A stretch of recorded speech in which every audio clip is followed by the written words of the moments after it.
Bonjour, c'est bientôt Noël. On a fait le calendrier de l'Avent, les vitrines se décorent de toutes enseignes lumineuses, les cadeaux font briller les imaginaires. Et Hugo, lui, il n'a pas envie de rester à Marseille. Hugo, c'est quelqu'un qui conçoit des parfums et il a besoin d'aller chercher des odeurs d'ailleurs. Alors il décide de partir pour l'Italie. Et là, en Italie, il trouve un village moyenâgeux. Il se met à l'hôtel et puis il part se balader comme il aime faire et il longe la falaise. Et en longeant la falaise, il voit les restes d'une éruption volcanique qui font comme des grandes cheminées, vous savez, comme ça, colorées. Rouge feu, ocre, rouge.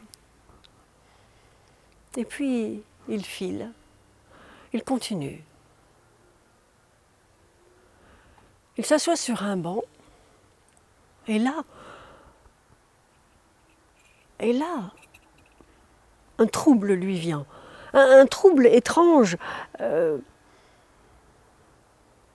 avec des cris, des flammes, des gens qu'on jette dans les flammes, un homme qui aime un autre homme, l'interdit.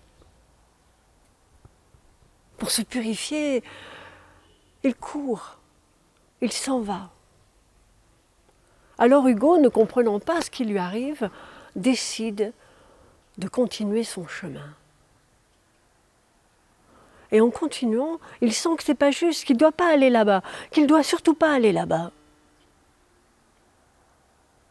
Il s'arrête, il a perdu ses clés. Il fait demi-tour, il se retrouve au banc, là il cherche ses clés, il les trouve. Et un petit peu plus loin, il voit un petit panneau qu'il n'avait pas vu, monastère. Alors il y va. Là, il dévale à cet instant-là. Il dévale et il arrive sur un petit monastère, une toute petite église romane, très précieuse, où il est dit qu'un homme ayant échappé au feu a demandé grâce en l'an 1200, a demandé pardon pour sa vie et a dit qu'il vouerait toute sa vie à la gloire de Dieu. Là, Hugo, il a son cœur qui bat et il sent qu'au fond de lui, quelque chose qu'il ose à peine appeler pardon vient de naître. Parce que sans le pardon, l'amour ne peut pas exister.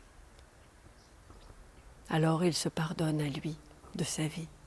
Et puis il pardonne à ses ancêtres. Et surtout, il remercie cet homme qui a touché si profondément son être. Parce que c'est Noël. Parce que le soleil est caché.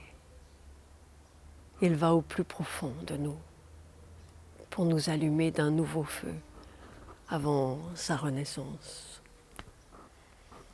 À bientôt pour l'année 2016. Tous mes vœux pour la nouvelle année.